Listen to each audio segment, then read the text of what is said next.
Bonjour, j'espère que vous allez bien.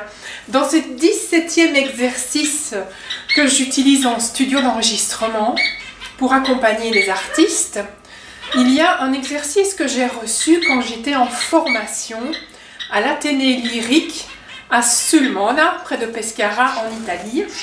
Il y avait là un maestro à l'époque assez âgé, Gianni Raimondi, et une prof de chant française qui habitait en Allemagne. Et d'eux, j'ai reçu cet exercice.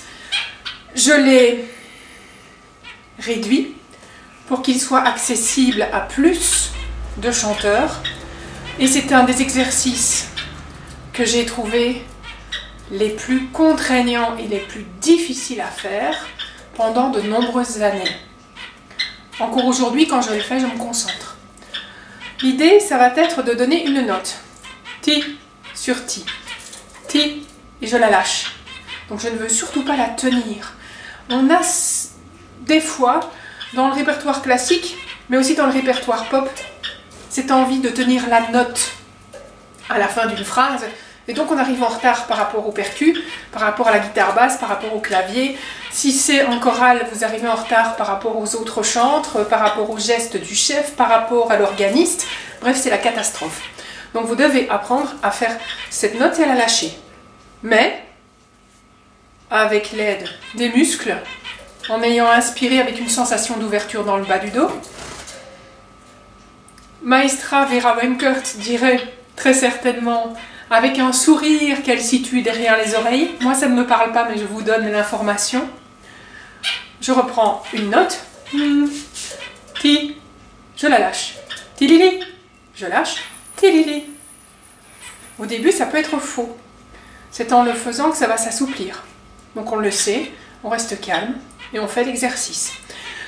Je vous ai mis deux vidéos, une qui va des voix moyennes vers l'aigu, une qui va des voix moyennes vers les graves. Les voix graves, vous faites évidemment celles pour les graves, celles qui ont des voix aiguës et ceux parmi vous qui ont des voix aiguës, vous faites la version qui va vers les aigus. Vous ne forcez pas, vous n'allez pas au-delà de vos limites, ça ne sert à rien.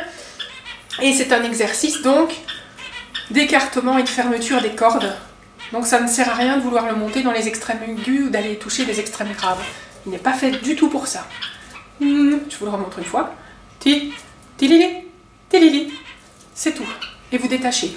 Ti, ti-li-li, ti-li-li. Dans la manière dont je l'ai fait, je vous ai fait les phrases une fois à une pulsation à 104. Donc la pulsation, pour rappel, c'est le cœur de la musique, c'est ce qui bat. C'est la façon en rythme dont vous allez bouger la tête. Certains battent du pied, bref, voilà. 104. Puis je reprends à 120. Et puis je reprends exactement le même exercice plus vite. Je crois que c'est 132. Et je vous mets à chaque fois les changements de pulsation, que vous soyez avertis qu'on va aller un petit peu plus vite.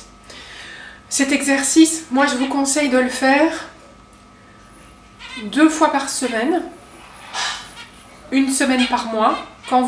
Si vous êtes une femme et que vous avez encore vos menstruations, vous le faites la semaine où vous n'avez pas vos menstruations.